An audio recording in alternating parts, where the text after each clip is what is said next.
রান্নাঘরে আমি বানিয়ে দেখাচ্ছি পালং শাকের ঘন্ট। এটা বানাতে আমার কী কী উপকরণ লাগছে আসুন দেখে নিই। পালং শাকের ঘন্ট তৈরি করতে আমার লাগছে পালং শাক, যেটা আমি 3-4 বার ভালো করে ধুয়ে আমি ছোট ছোট টুকরো কেটে নিয়েছি। এখানে মূলোকে আমি ছোট টুকরোয় কেটে নিয়েছি, সিম টুকরো নিয়েছি, লাউ ছোট টুকরো কেটে নিয়েছি, একটা আলুকে আমি ছোট টুকরো করে কেটে নিয়েছি, আর কুমড়ো নিয়েছি একটু অল্প টুকরো করা, আর এখানে বেগুন টুকরো করা নিয়েছি, একটা লঙ্কাকে আমি টুকরো করে নিয়েছি। এখানে রিফাইন্ড অয়েল নিয়েছি, 5 ফোড়ন, শুকনো লঙ্কা, নুন, হলুদ, জিরে গুঁড়ো আর বিউলি ডালের বড়িকে আমি অল্প ভেজে নিয়েছি। বন্ধুরা, আমি গ্যাস অন করে আমি কড়া বসিয়ে দিয়েছি। এখানে রিফাইন্ড অয়েল আমি 1 চামচ বড় চামচ নিচ্ছি, আপনারা সর্ষের তেলও ব্যবহার করতে পারেন।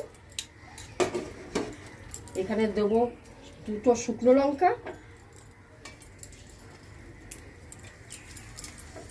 অল্প 5 ফোড়ন দিয়ে আমি একটু নাড়াচাড়া করব।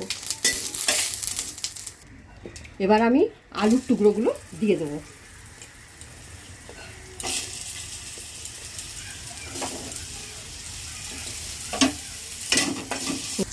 নাড়াচাড়া করে দেখুন ভাজা ভাজা ভাজা মতন হয়ে গেছে। এর মধ্যে আমি দিয়ে দেবো বেগুন টুকরোগুলো আর দেবো সিম দিয়ে দেবো। একটু নাড়াচাড়া করে এর মধ্যে আবার কুমড়োর টুকরো দেবো। এবার এর মধ্যে আমি লাউ টুকরো আর কুমড়ো টুকরোটা দিয়ে দিলাম।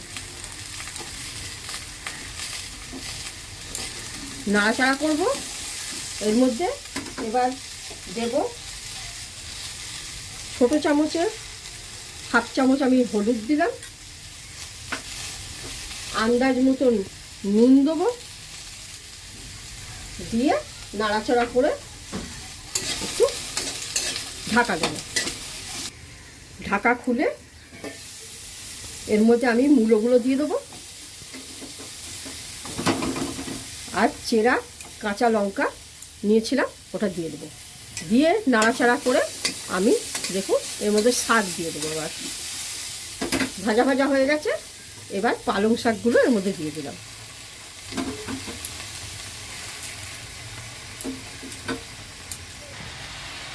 নাড়াচাড়া করে দেখুন ওটা উপর নিচ করে নাড়াচাড়া করে নেবো একটুখানি শাকটা দিয়ে।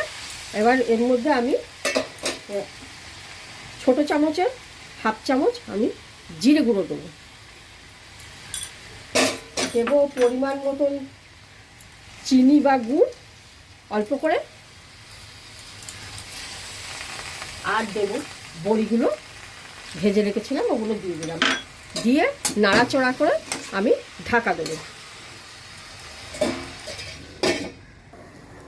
ঢাকা খুলে একটু নাড়াচাড়া করে নেবো। দেখুন এটা কমে এসেছে।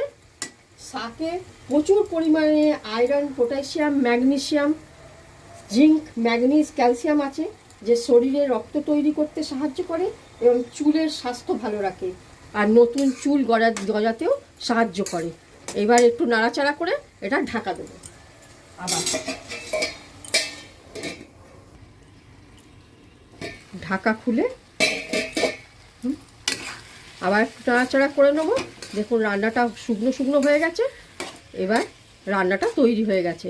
এবার আমি গ্যাস অফ করে কিছুক্ষণ ঢাকা দিয়ে রাখবো, তারপরে গরম গরম পরিবেশন করব। দেখুন এই আমি পালং শাকের ঘন্টটা একটা প্লেটে সার্ভ করে নিয়েছি। দেখতে কি সুন্দর হয়েছে, খেতে ততই সুস্বাদু, পুরো ভাত উঠে যায় এই দিয়ে। এটা আপনারা বাড়িতে বানান। কেমন লাগলো কমেন্টসে জানান। ভালো লাগলে অবশ্যই লাইক, শেয়ার, সাবস্ক্রাইব করুন। ধন্যবাদ।